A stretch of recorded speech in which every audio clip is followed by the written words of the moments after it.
What's going on, guys? Shane here, and today we have a slightly different video. We're going to be talking predictions. We're going to be talking about the upcoming fight, Khabib versus Gaethje, which I am personally super excited for. I think it's going to be the fight of the year. Got some interesting predictions coming up, and I got my cousin Ryan here. Now, Ryan, you're probably thinking, doesn't look like much of a fight. I don't know. Have you ever been in a fight before, Ryan? I can't say I have.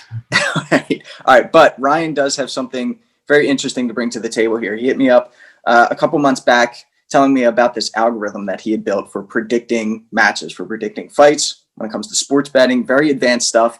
And it's kind of spooky with how accurate they've been with predicting successful fights. Why don't you tell everyone listening about how you came up with this algorithm and a little bit about Castle Point? Yeah, so to kind of start off with a little bit more of Castle Point, we're really looking at how to find value for the novice sports bettor. The person that really doesn't know much about, what are the lines, what's the over-under, and really just trying to make it as easy for them as possible.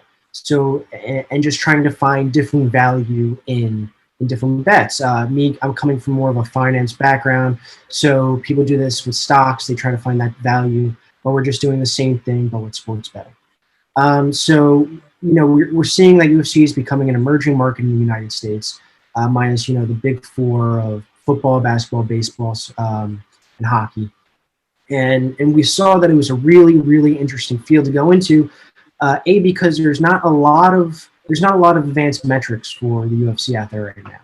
And B, because it is up and coming, it is becoming more and more and more popular every week because it is an every week sport. Similar or unlike football and baseball, it goes all year round. And then we really started the company in quarantine, and we saw that the UFC was doing a very good job of keeping everything going in quarantine. So what we wanted to do is apply that same method that we do to other sports to the UFC. And with that, we were able to take a step back and see what actually dictates the line movements. And we saw that most of the time it was the fan engagement. Who was betting on who did the big, the big analysts and the big names in the sport think was going to win. And we wanted to create almost a vacuum for the UFC so that it almost eliminates all sentiment from, the everyday person on Twitter to, some of the big names, and really just look at the fighter and their fight styles and their fight history and really narrow in on that and see, all right, so if he actually is a better fighter, he's better at wrestling. If he's better, the best example I can think about is Khabib versus McGregor. And it was a very hyped up fight, a lot of press around it. But Khabib was great against, a boxer like McGregor, and McGregor was not as good against grapplers like Khabib is. So it's really looking into that, into the fight, into each of the different fighters' styles, preferences, and really attacking it from that angle. Yeah, and that's the way that I personally like looking at it. Like I've never really been a numbers guy. To me, it's always style versus style. It is that who favors going against the boxer or the grappler, and how does he do against that guy? Is he spending all of his time in camp on wrestling? Is it enough to go against a guy who's been wrestling against bears when he's a child?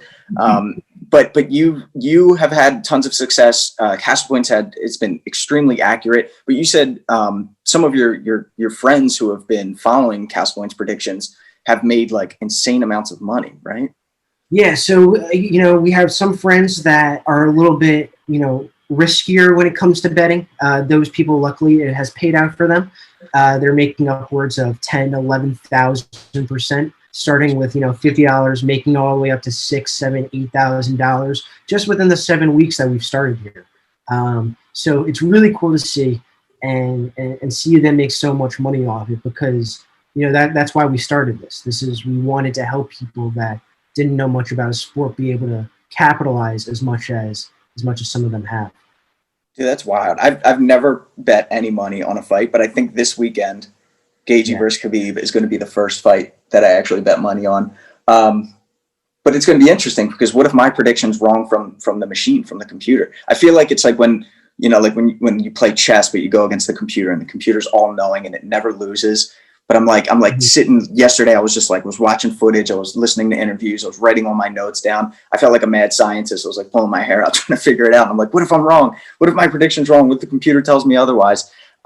So let's talk about what we expect is going to happen. But first, how can people sign up to get? How do they get this information? How do they find out about who's going to win and who to bet on? Yeah, so the first thing you guys are going to want to do is go to Castle Point Analytics on Instagram. And once you're there, you're then going to be able to see a link to our website. And to get, the mailing list or, the full subscription of what we offer, you're going to go to the website and click the UFC mailing list. And then what's in that actually is our predictions for the main card, which are always going to be on our Instagram, the preliminary fights, Bellator even. We just extended that to Bellator. And, the real value that you're getting in that, in the package is our betting techniques. And we've spent weeks and weeks and weeks running optimization models and all this stuff so that you as the bettor can now accurately use our predictions and maximize your return. So I don't want to give too much away, but you can make a lot of money with minimal risk while using our betting techniques with our metrics. Sounds good. Sounds good. All right. I know you are a little biased though because Gaethje is your favorite fighter in the UFC. I want to Yeah. ask you, not the machine. We're asking Ryan here. Who do you think's going to win? I think Gaethje in the fourth round. I think it's going to be a TKO or a knockout, and Gaethje in the fourth round. Later on Yeah. in the fight. Yep. You think Khabib's just going to give him a hard time until then? Yeah, I But think Khabib is going to go to the ground quick, mm, and it's gonna tire him out. And I think then Khabib, or once Gaethje starts, just staying on his feet more, it's gonna be night over for Khabib. do you want to hear my prediction? Sure. Yeah, obviously. I I also think Gaethje's going to win. And this actually went against what I initially my gut instinct. I thought I see that aura of invincibility that Khabib has. But once you start watching tape, once you start listening to interviews, and what really I took into consideration was the mentality side of things. I like to look at the camp. I like to look at their coaches. I like to look at their mentors. And it's a very sad, unfortunate time. But just 3 months ago, Khabib's father passed away from COVID. And that's 3 months ago. And I remember right when that happened in July, Daniel Cormier, who's a teammate of Khabib at AKA, in an interview, he had said, I don't think he'll ever fight again at all, let alone this year. And now 3 months later, he's fighting one of the toughest guys in the division who's shown extreme evolution in his style, extreme evolution in his patience, which I think is going to be crucial. Had you asked me this before Justin fought Tony Ferguson just a little bit ago, I would have said, I think I would have went with Khabib just because it seemed like Gaethje was still looking to be that entertaining fighter. He was looking to just hurt people and knock people out, kick their legs off and knock their head off with punches. But I'm a huge fan of Trevor Whitman, who's Gaethje's coach. He is methodical. He comes up with a recipe to dethrone those people who seem to have that invincible aura about them. Joanna Jędrzejczyk is someone who comes to mind, and he trained Rose to be able to beat her and really dismantle her, really pick her apart. And that the ability to do that, to pick someone apart, not to just like a lucky fluke or one trick. It was just complete like understanding of their style and pick them apart. That being said, I don't think it's going to be an easy fight for either of them.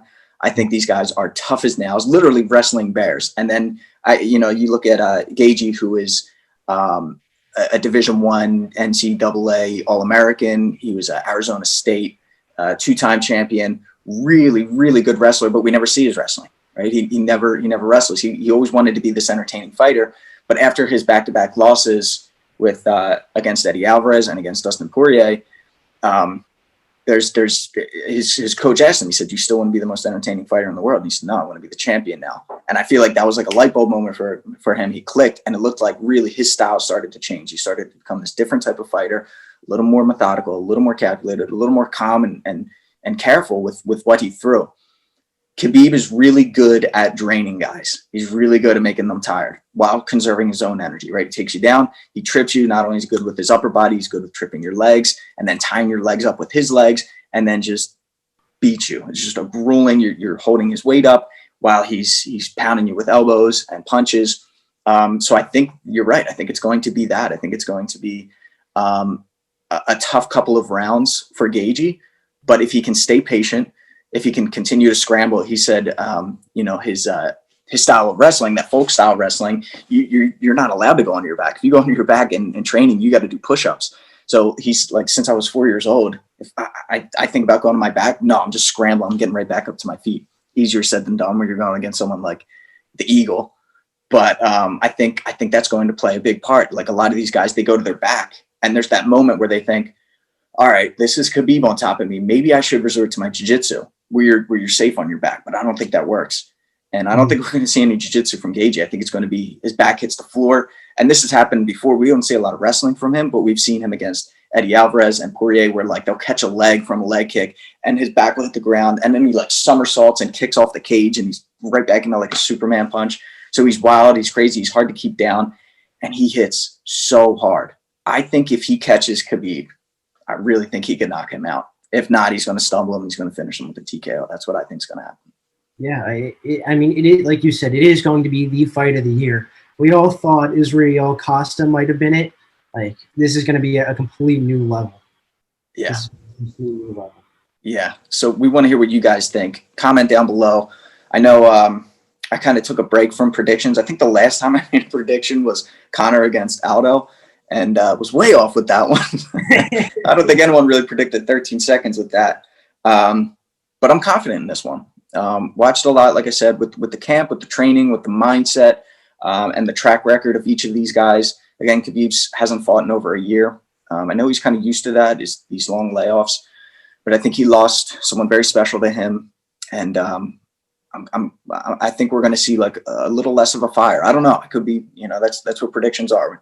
We're just making calculated guesses here, but we want to hear what you guys think. Comment down below of what prediction, of the main event he thinks going to win and how. Let's get specific. Let's hear the exact way and round.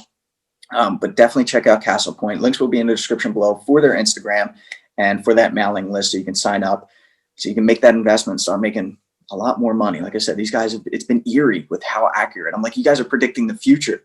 You ever see the original Willy Wonka? Nah, I'm only 20. You gotta young buck. Your age. I mean, I'm only 30, but that came out in the 70s. You got to watch a movie. It's hilarious. Gene Wilder and that. But there's a scene where this guy builds this supercomputer, and ever since you told me about Castle Point, this is what I picture. Like, there's this supercomputer. It's like the size of a room, and you just got these like couple of buttons that you hit, and you're like, right now I'm asking the computer where the golden tickets are located in the world, and then the computer spits it out and it's like, I'm not going to tell you, that would be cheating. And then he's like, no, I'm telling the computer that's not cheating. And then I'll split the reward with them, and the computer's like, what would I do with a lifetime supply of chocolate? Very true. So you got to go watch that movie. Any 20-year-olds or under, you got to go watch the original Willy Wonka. Promise you'll like it.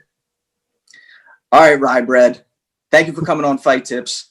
Thank you for teaching me footwork in the past. Ryan's also a really good fencer. Yeah, used to be. Not, yeah. We used to be. Humble, but knows what he's doing. All right, guys, thanks for tuning in. Comment down below. Follow Castle Point. Until next time, I'm Shane. This is Ryan. Fight Tips for the Underdogs.